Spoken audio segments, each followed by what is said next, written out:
So for the entire month of November, we've been looking at this idea of contentment.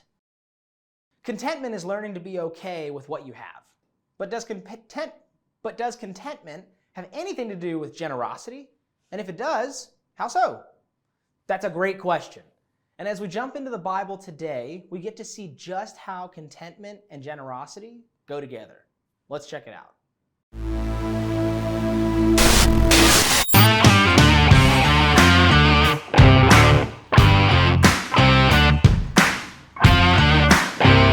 So many of you, especially if you've hung around here for any period of time, have heard of Paul.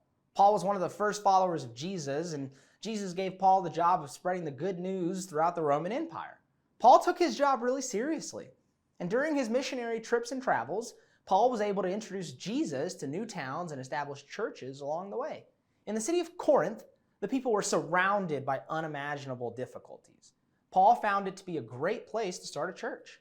Just like other churches, Paul stayed in touch with the church in Corinth by visiting or writing letters. In one letter written to the church in Corinth, Paul wrote about a group of churches in Macedonia. The churches were poor with few resources and were going through a really hard time. Regardless, Paul invited these churches to give to the struggling Christians in Jerusalem. Paul was so impressed with the church's generosity that he wrote this. Brothers and sisters, we want you to know about the grace that God has given to the churches in Macedonia.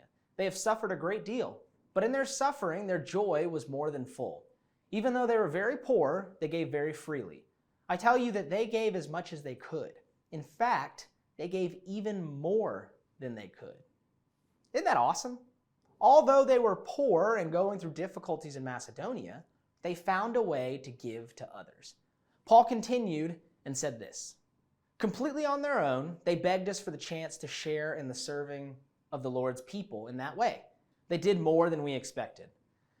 The churches in Macedonia went above and beyond to show God's love to others. Paul expressed this to the Corinthians as a way to encourage them to show their love for God and others by giving. But what if Paul wrote you a letter asking you to give, knowing that you may not have bags of money under your mattress? How would you give? What would it look like? So many times we don't give because we think that we have nothing to give. But really, if we can pause and look at our situation, we can recognize God has given us what we have so that we can help others. Don't forget what Paul wrote to the Corinthians when he spoke of the churches in Macedonia. Brothers and sisters, we want you to know about the grace that God has given to the churches in Macedonia. They have suffered a great deal, but in their suffering, their joy was more than full. Even though they were very poor, they gave very freely. I tell you that they gave as much as they could. In fact, they gave even more than they could. These followers of Jesus didn't use their hard situation as an excuse. The people in the Macedonian church didn't have a lot, but they were content. Their contentment gave way to a generous spirit to share their time, talents, and resources with others. Many of us spend this time of year reflecting on all the reasons we have to be thankful, which honestly, we should do all year long. It's a really great exercise. After all, the more thankful we are for what we have, the more we will want to share it with someone else. It's important to remember that no matter how much we have, we always have something to give. God has gifted you with creativity, talents, encouraging words, and so much more. God's gifts are not to be hoarded for your purposes. Rather, they're supposed to be shared with others so they can see how much God loves them too. Jesus will help you find the contentment to do this, and He'll give you strength. So take a moment to think about your situation. Look at your life and ponder all the ways that God has blessed you. Ask yourself this question right now. Reveal the question.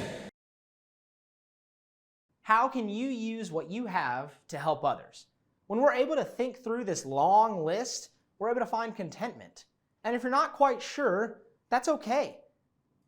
Count all the ways that God has blessed you, and then just really think, how can I share this with others? Because when you share this with others, you share the love of Jesus with them too.